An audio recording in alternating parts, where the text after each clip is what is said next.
What's going on, guys? Matt Marinoff, Real Estate Recovery Group. I am the captain of the ship today, driving the vessel through the weeds of real estate. And my co-host today, I have Judy Szablak from Connecticut, who's a monster in real estate. We'll get into what she does later on when she's not selling real estate. But I will tell you that she goes over 100 miles an hour. You guess. So she's insane. Judy and I actually met a couple of years ago. We brought her in on a project that we were working on in Connecticut. Unfortunately, it didn't work out, not because of our efforts, but because of the homeowner and what he didn't want and what his list of demands were, basically, and why the project didn't work out. But I've always followed her since, and she follows me as well. And we've actually formed a friendship and a special bond. And I feel that she's actually part of my family. She's an amazing person. And she's going to give us a little bit of an update on what's going on in the Connecticut market from her perspective. And I'm going to let her tell her a little bit about herself and her story and how she got involved in real estate and what she contributes every day to something that is her passion, real estate. Judy, without further ado. Well, thank you, Matt, and thank you for having me here. I really appreciate it. I appreciate you very much. I'm so glad we met a couple of years ago, and then we met in person a couple of years ago. That's and true. was like really, really awesome. So yeah, you're like part of the family for me, and I really appreciate you. Always have, and I appreciate how passionate you are with your company and all the people that you help. And I mean, you've got miracle stories. It's just amazing. And anybody that works with you, you're just very blessed. And I hope they realize that. So, absolutely. Okay. That's one of your fans from Suzanne from Pennsylvania. Suzanne Kunkel, I love her. She's great. Hi. Hi. We met at a luxury home buying seminar. She's really great. So, that's awesome. All right. So what, you wanted me to tell you a little bit about me? Tell people a little bit about yourself. Tell them, a little bit, tell people the story, how you got involved in real estate, and then we'll fast forward and then we'll talk about really what's going on in the market. And then you can tell people how successful you are in real estate. Not so much to boast, but because of the fact that you have a real passion for helping others. I do. When you help others, if you focus on taking care of everybody else, everything comes to you. So at any rate, I got into real estate. It was funny because I was supposed to be an artist, and I was working my way through college at an art store, and the guy comes. This is 36 years ago. I've been a realtor for 36 years. Oh my God. So you were 2 years old when you got into it. Yeah, I love you. And no work has been done or anything like that. This is me. Yeah. So the guy comes into the store, and I've got a lot of energy back then. Can you imagine if I don't have as much energy now, but that I had back then, but I still have a lot of energy. At any rate, the guy comes into the store and he said, "You should be in real estate." And I go back and I tell my boyfriend, I'm like, "Oh, Carmine, this guy thinks I should be in real estate." And he looked at me and he said, "He's trying to pick you up. Oh, stop it. Forget it. But you're supposed to be an artist." And I'm like, "Okay, fine." So a couple months later, and I forgot about it. A couple months later, the guy comes into the store and he said, "You should be in real estate. I'll pay for your education." And I wasn't going out with Carmine anymore. And that's how I got started. That's it. I hadn't thought about selling real estate, but I started and I really enjoyed it and I loved helping people. So at some point, let's say that was 1984 when I got my license. I decided that I didn't want to be beholden to anybody. And if you're in real estate, you're a licensed salesperson, then you become a licensed broker after a couple of years. So in 1988, I became a broker. So I didn't have to hold my license with anybody, and I could be independent if I wanted to. Then I opened up a company, and then my company got bought out. And that was from a now defunct company. They actually ended up selling, and that company sold and whatever. But at any rate, I managed for a while. And then I was like, I managed for about a couple of years, and I really needed to be back in the fold to help people. So then I went to work at a large company, and years later, here I am at Coldwell Banker, and Coldwell Banker has been really good to me. And I'm in Fairfield County. I'm the #1 office in the Connecticut Westchester region. We have about 120 agents, and in our office, and which nobody can go to right now. Everybody's at their house, but it's all good. In the last couple of years, well, let's see, I wrote a book about buying and selling real estate. That was in 2005. You can buy it on Amazon, but if you're my client, I'm going to give it to you. I teach continuing education for realtors, and these people actually pay to listen to me. I can't figure that one out, but they do, and they come back to my classes over and over and over again, which is great. With regards to production and what else has been going on, last month, I was in Forbes. I made it into Forbes. That's amazing. Yeah, that was really cool. That was really cool because I could say that forever. I'm a syndicated columnist about real estate, and I'm in currently different publications, and I write about real estate.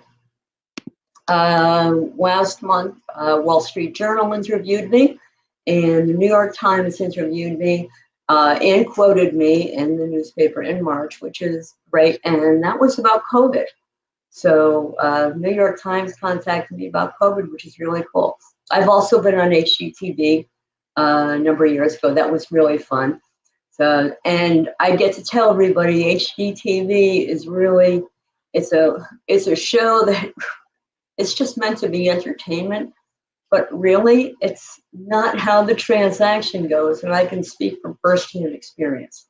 Let's talk about that for a second, because people always say HGTV, and anybody who's an actual rehabber, remodeler, builder, looks at that and says it's great for entertaining or entertainment, but that's really it. Obviously, a lot of the properties are picked out prior to, and then they make it look like they're going to do things, and then they ultimately purchase the property. But it is entertainment. But they really do a fabulous job with the renovations. So it's funny that you actually mentioned that. I know that a couple people got in trouble because they were trying to make it seem like they weren't doing it, but then that ultimately came out kind of like with wrestling. Well, wrestling is really entertaining, and it's not. So it's the same thing. So listen, it's all about entertainment. It's all in good fun. Sorry, continue. What else? What else do you want me to talk about right now before we get into COVID and what's going on? So before we get into the COVID stuff, tell people what you do in your off time. I like to race my car. So you race cars? Yeah, well, I race my car. It's a Maserati. Maserati. Right. And what's the fastest speed you've ever gone in your car? 162 is the highest. 100 is like every day of the week. You can do 100. That's not a big deal. Oh, excuse me. Not a big deal. I do. You know what? I hit you that. Do 100 miles an hour down side streets? When I test drove the Maserati, I went down one side street at 90, and I test drove it, and they were okay with that. Yeah. They were all right with that. I think it's a special driver who's actually going to be driving a Maserati. I don't think it's somebody who's going to be driving, per se, a Taurus or a Camry. So they probably. And I'm not driving one of those either. How's that? I got you. So you are a race car driver. No, I'm not a race car driver. I'm a race car enthusiast. I do not have a specific racing license. I do drive on the racetrack, of course. Okay, so let's just be clear. You wear a helmet? Of course. You wear an outfit? I wear a Nomex suit. So, as a matter of fact, if you were to go to my timeline right now, there's a picture of me with my car in my Nomex suit with my racing gloves, my racing shoes, and my helmet, which, by the way, says the Petite Powerhouse on it. Right. So you're a race car driver.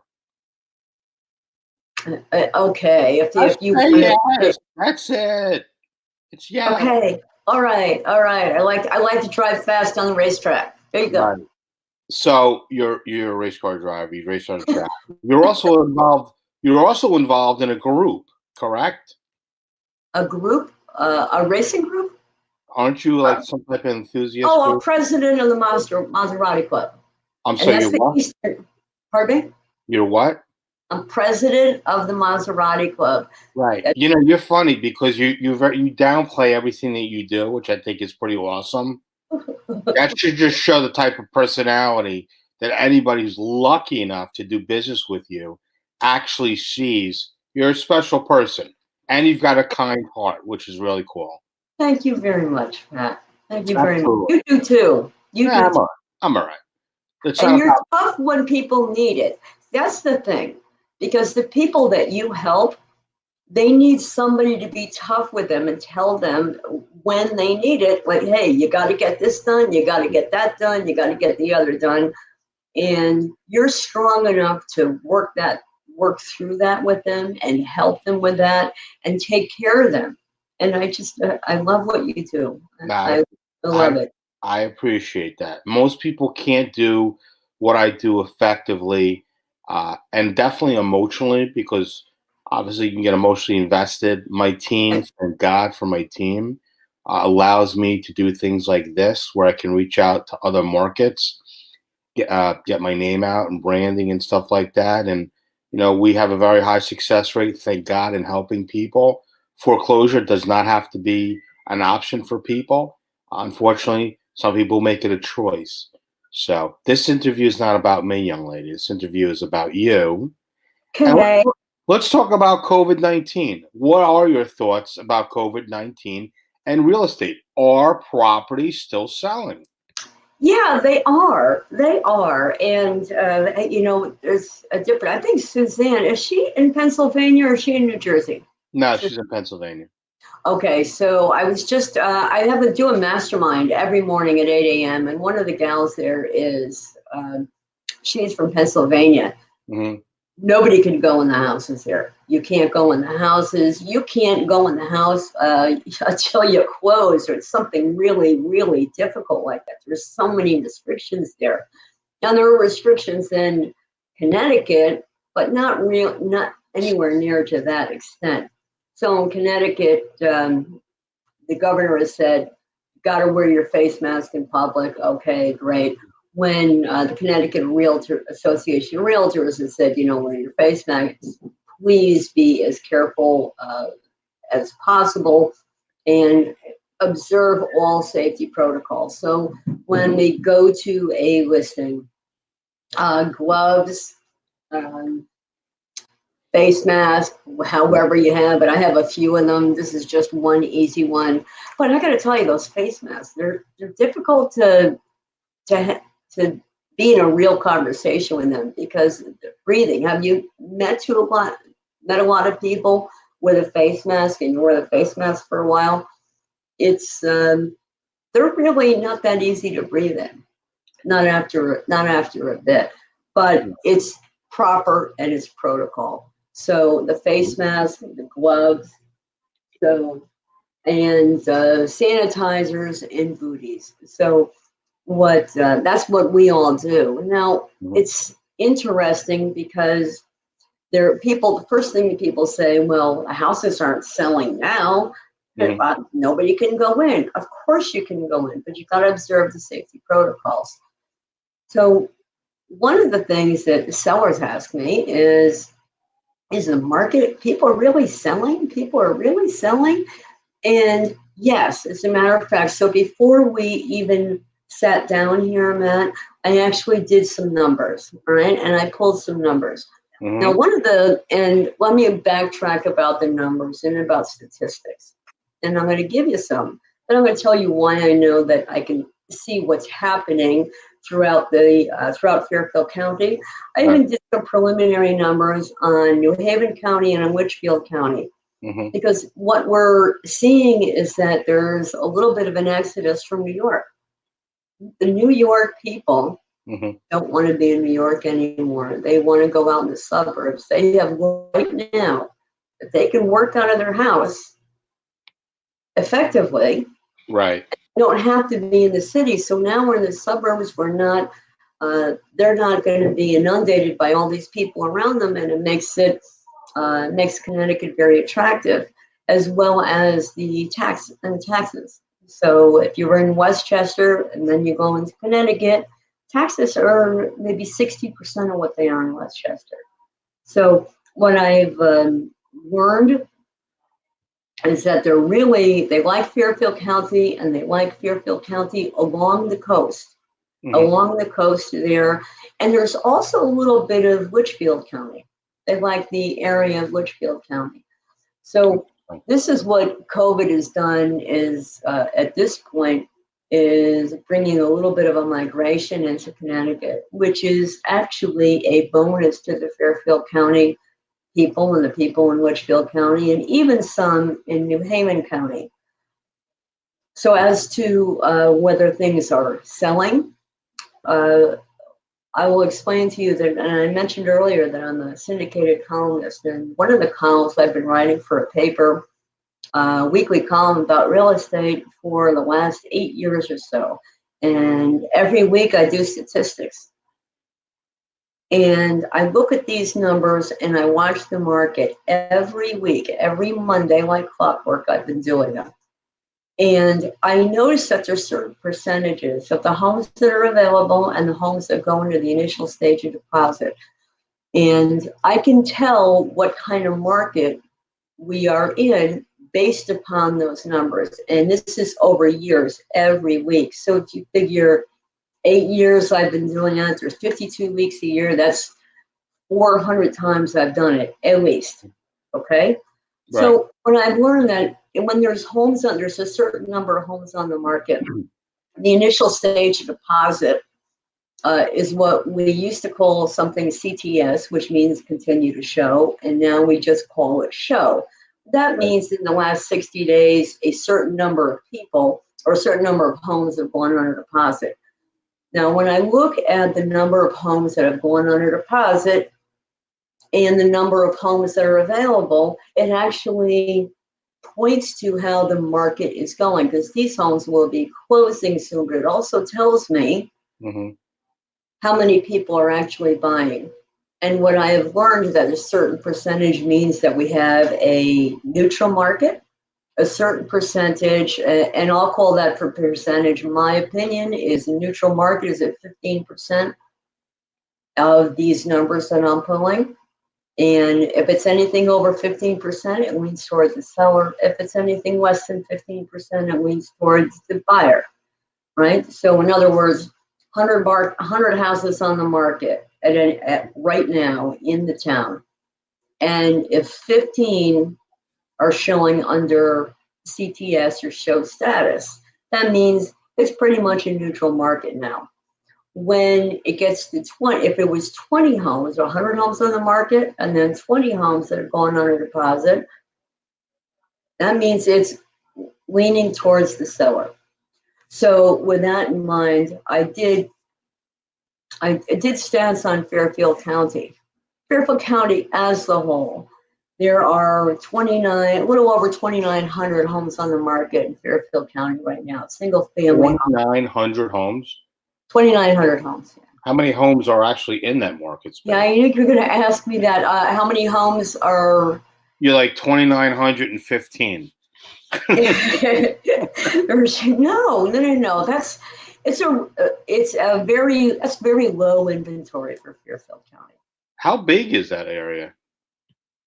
You're going to ask me these questions that I did not pull up, but if you could Google it, listen, you could GPS. Look who's interviewing. Of course, I want to ask. I didn't think you were going to ask me that, and I don't want to say and guess. Don't worry. I won't say anything for the rest of the interview. No, please talk. Please talk. All right. So what I can tell you is the inventory is considered low. It is low. Um, Out of those, there's 2,924 single-family homes. 768 are under that initial stage of deposit, right? So if we do the quick math, 29 times 2 is 60. And I'm telling you right now, on the whole, Fairfield County is on a seller's market. On the whole.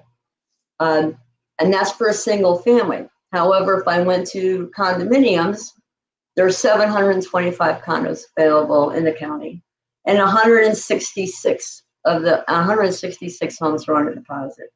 So that's still a little bit of that's still a seller's market, but not as much as the single family.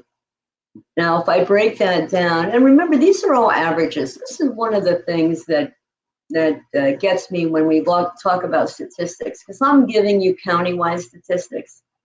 If you were to go throughout the whole state of Connecticut, the average sale price, the average list price is going to be different than it is in Fairfield County, for example.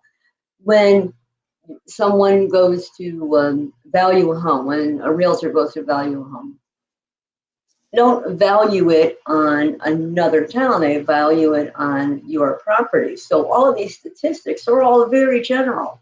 Whatever happens or whatever you see on the news, oh, the whole country is down by whatever, that's the whole country. It's not your individual area.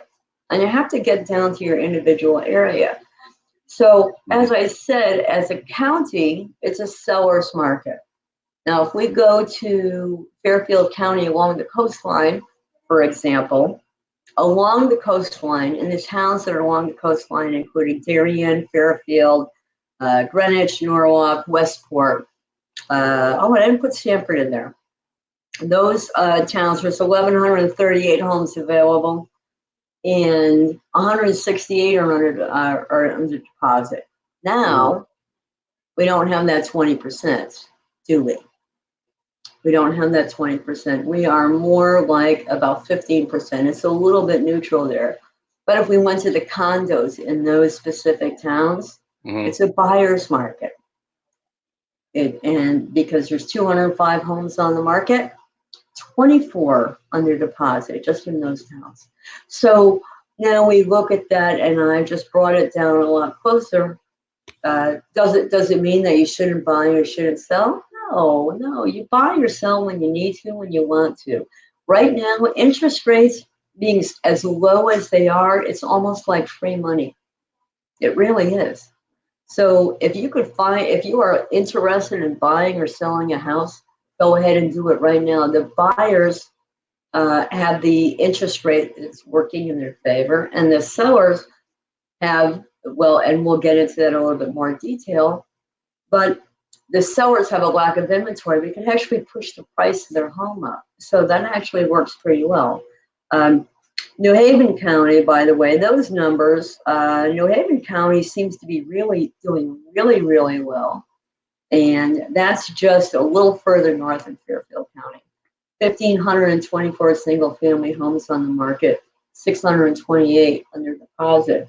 And I gotta tell you, those numbers are crazy. But it's going to depend on which part of New Haven County you're in, just like which part of Fairfield County you're in, which town, and then which area within that town, and what the style is in that area in the town, and the amenities and the size of what's in that town. So it's really on an individual basis. Generally speaking and overall speaking, it really still is a good time to buy or sell. Just take your precautions. People are worried about mortgages.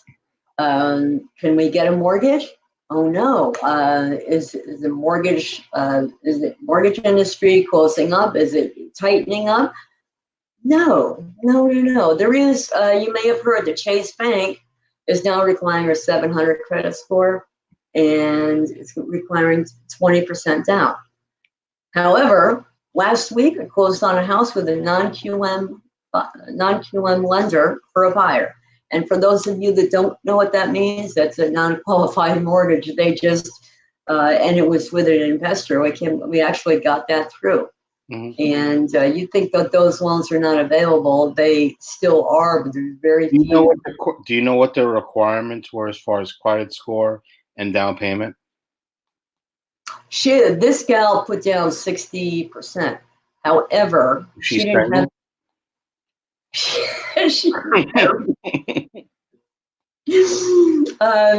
But she didn't have the income to back that up. She didn't have the income to back it up. It was like a self-employed income, so that's why it was tough. And no bank would touch her. No bank would touch her. But I did get somebody else to.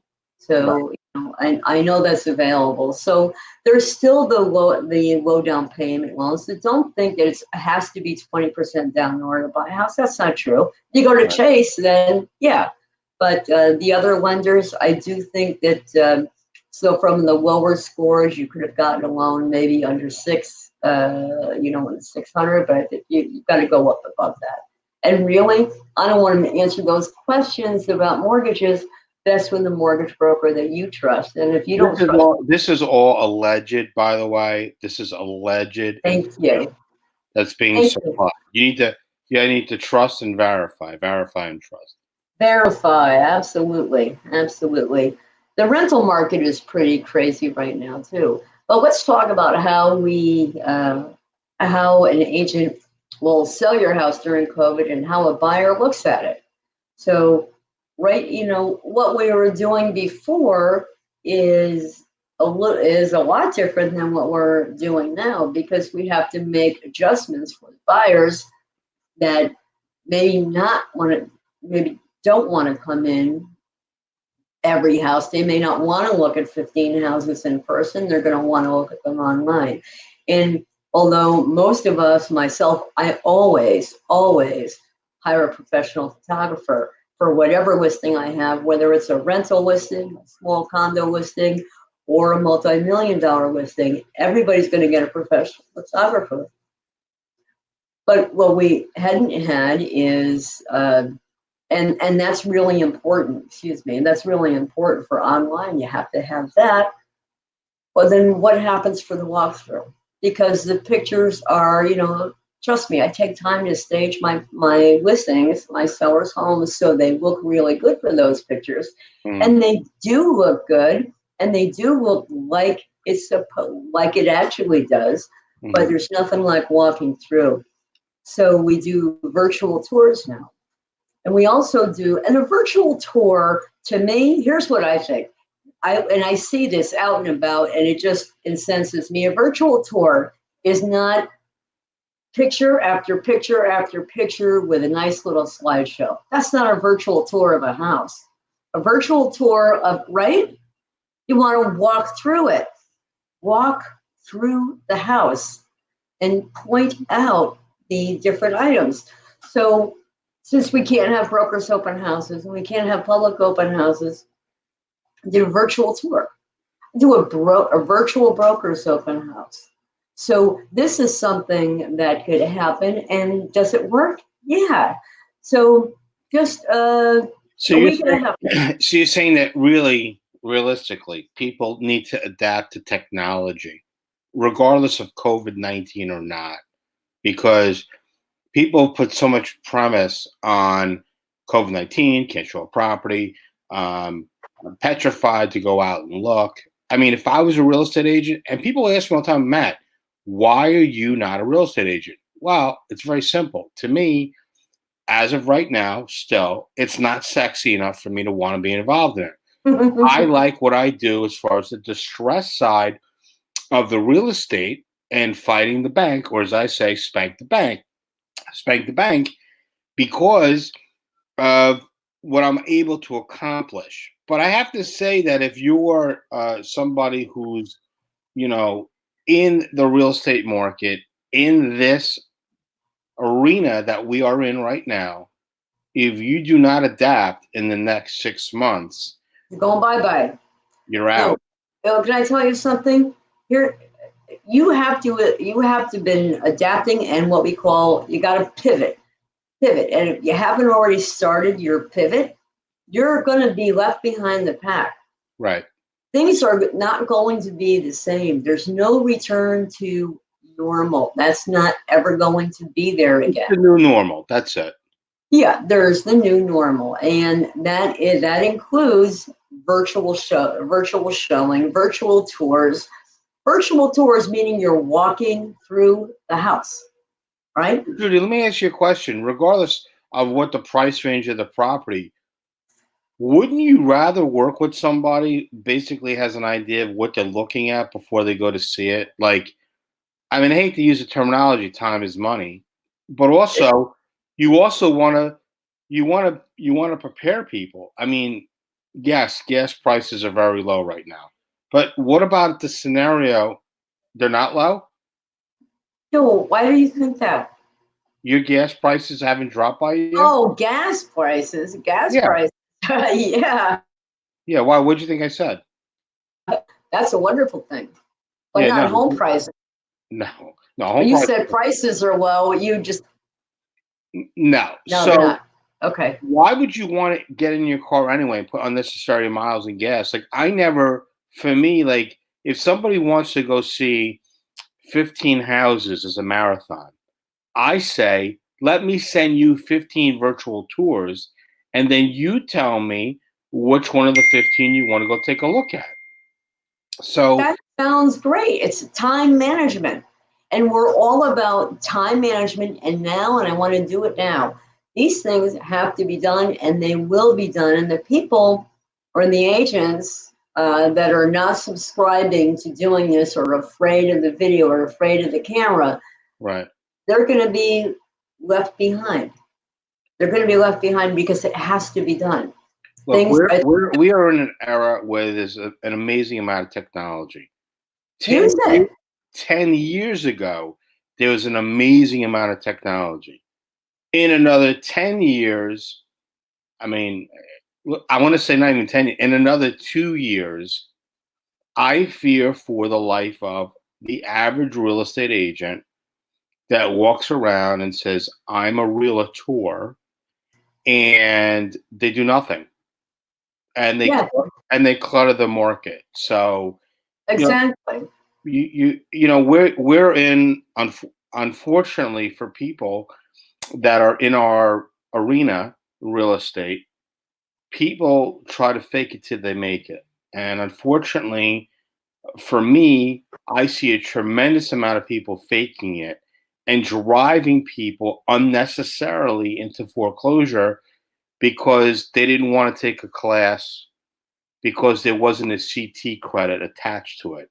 And I get that a lot where real Wow. estate agents are, I'd love to take your class and I'd love to learn more about foreclosures and short sales, but it doesn't it doesn't benefit me Oh my gosh. But no, because I can't get a CT credit. that's selfish behavior. You're in business to take care of other people. When you take care of other people, it's a wonderful thing. There's nothing better than coming home at night and say, you know what? I did something for somebody that I knew they couldn't do by themselves. And I took care of it and I made them happy. That's a great thing. So these are the type of people that calculate their commission the day they meet you. How much do you want to buy? What's the price range? Oh, okay. So here's what they think. Oh, that'll be $7,520 to me. And that's how they feel. That's how they act. That's how they react. And that's how they speak to you. That's not what real estate is about. It's about helping people. One of my friends who's a real estate agent jokes around and says she calls it commission breath. That's it. That's it. Her name is Jennifer Romero. She's a real estate agent in New Jersey. I think I've seen her name on your timeline. Yeah, she's a firecracker. You actually would become probably good friends with her based on your personalities. She would definitely get in your car and rip it around the track. No, she's not taking my car around the track. Take her own. Definitely a $150. She's on the streets. But anyway, so yes, I think technology-wise, people need to understand that we are in a movement. It's not going to go back to normal. And you know what? Let's say it did go back to normal in 30 days, and everybody's like, "Oh, COVID's over." would you really want to go back to the old way of schlepping people around, I driving? never schlep anybody. I don't like the word schlep. I mean, yeah, but I Well, know no, I somebody. say schlep because a lot of real estate agents still to this day do not have people qualified, pre-qualified to look at properties, which blows my mind away. Look, my wife has a real estate license and she's more active in real estate now. And the first thing that she asks, with most agents don't, they really don't ask the question, do you have a pre-qualification letter? Are you qualified to purchase in this price range? Mhm. And I feel like it's a stigma where people are so afraid to ask that question. Why? I'm going to tell you why. Because they feel like they're going to push somebody off or turn them off from wanting to deal with them. Well, that's just ridiculous. I got a new client the other day. It was a referral. And she said, I want to buy a house. And I said, that's great. I'm really excited for you. Have you spoken with a mortgage broker yet? No. I said, okay, then here's the very first thing that you need to do is get pre-qualified, because we won't know what the price range is to look for right now. Here's what I can do for you right now while we're talking on the phone.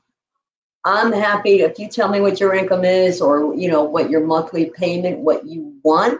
I'll back into a number, and I will, and then we can figure out that kind of a price. And then but before we go out and look at something, you have to get pre-qualified. And if you're afraid to do that, then you're going to be a glorified taxi driver. Why Yes. waste time on somebody like that? Well, let me ask you a question. Do you take people around in your vehicle? No, my daily vehicle is a coupe. And I certainly don't take anybody in the Maserati. Yeah. But my daily is a coupe. That's a two-door car. Nope. What kind of car? Oh, it's a Mercedes coupe. It's a nice one. Listen, there's nothing to be ashamed about being successful.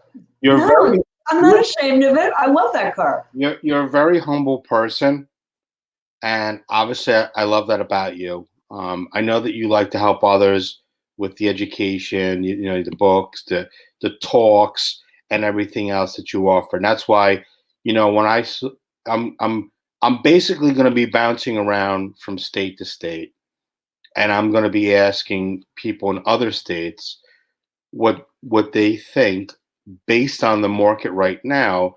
Is real estate still selling? Now in Jersey, real estate is still selling. So when somebody says to me, I'm dead, and I'm talking to a lot of real estate agents, not only in Jersey, but across the United States, people are depressed. I'm like, why in God's name are you depressed? This is an amazing time. This is your time to shine. Exactly. And your time to shoot above when things start to ease up. If you're not prepared for that, Correct. You're gonna go down the crapper. You're gonna go down the crapper. Listen, it all comes down to preparation. And I say prior preparation is going to prevent piss poor production. Period. And that, in 2005, nobody knew who I was. By 2007, people knew who I was in New Jersey. And then they were lining up to take the classes.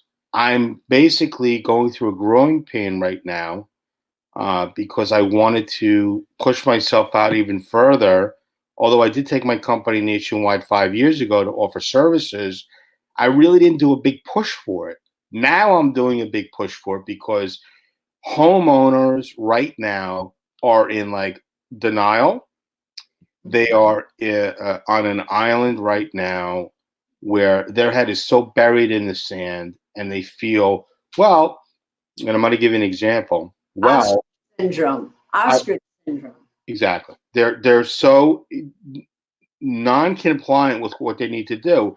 If you're current right now in your mortgage, pay your goddamn mortgage. Don't put yourself in a situation later on where it's going to be a nightmare. So I'm going to show you. Let's go block out the person's name now. This is an email that I got this morning from a client.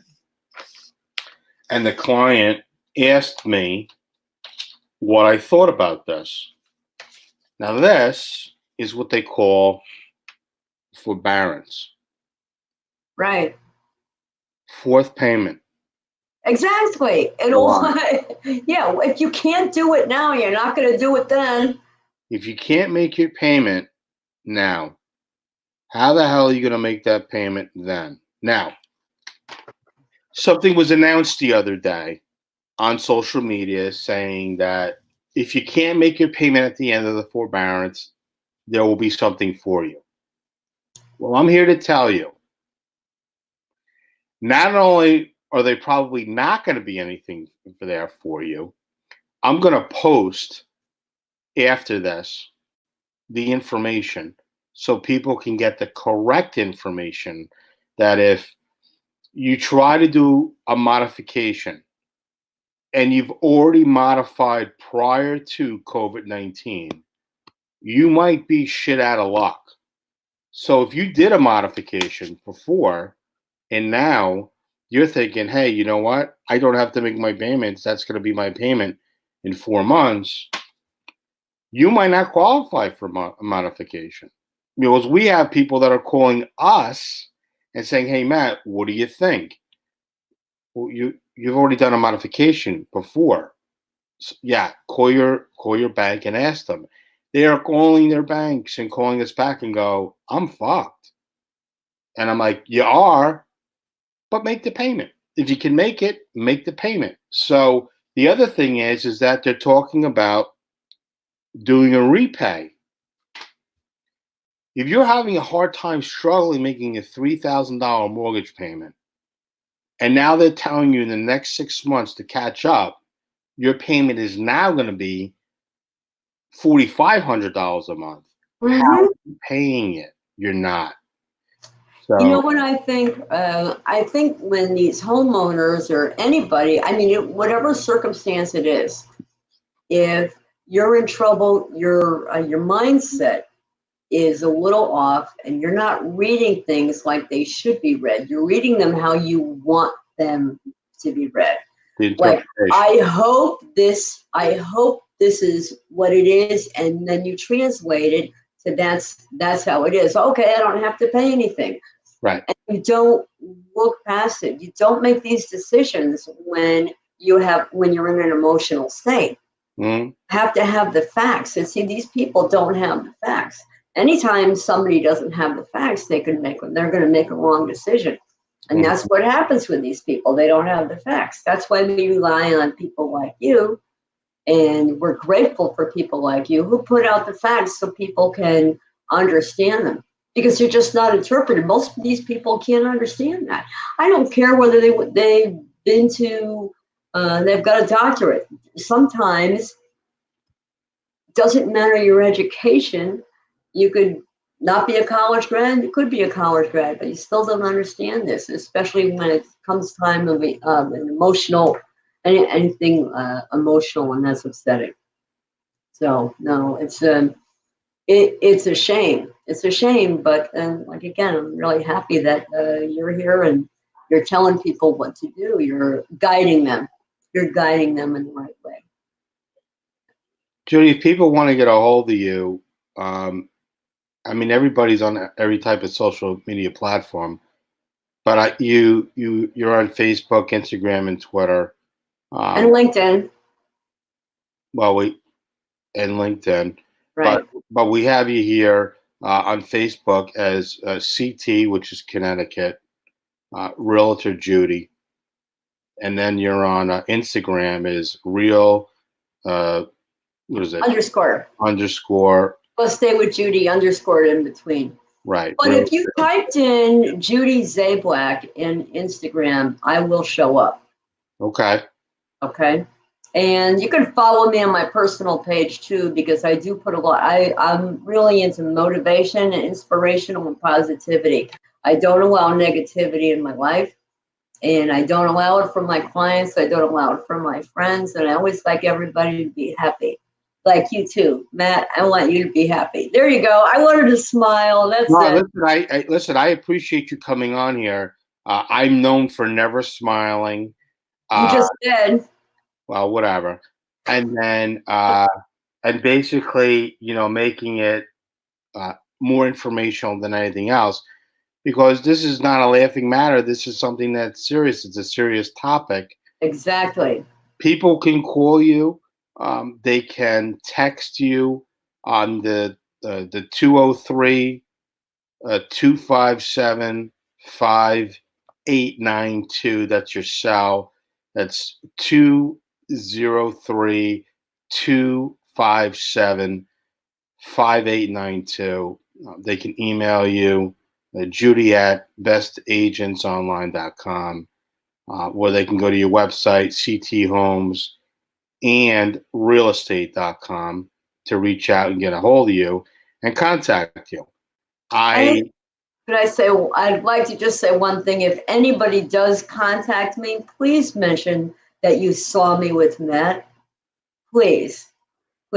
I'd love for everybody to say hello, contact me if I can help you and be of assistance. But let me know that that you came from Matt. I appreciate it. Do you work with referrals if somebody wants to move out of state and they want to come into state to Connecticut? Absolutely, and I work with referrals from agents, referrals from anybody looking to buy, to move into Connecticut, or somebody looking to move out of Connecticut, and they're in my general service area. I'd love to help them. I'm all Fairfield County. So anybody really that's a real estate agent that wants to connect, reach out to you regardless. Just Please. Say, please, yes, that would be great. And if they want to get like racing tips, they could reach out to you also as well. Of course. As far as that. So guys, we have Judy Szablak from Coldwell Banker on today. She's in Connecticut, Fairfield County. Judy, at the end of every single live, when we get to the end, I ask people to do the finger point.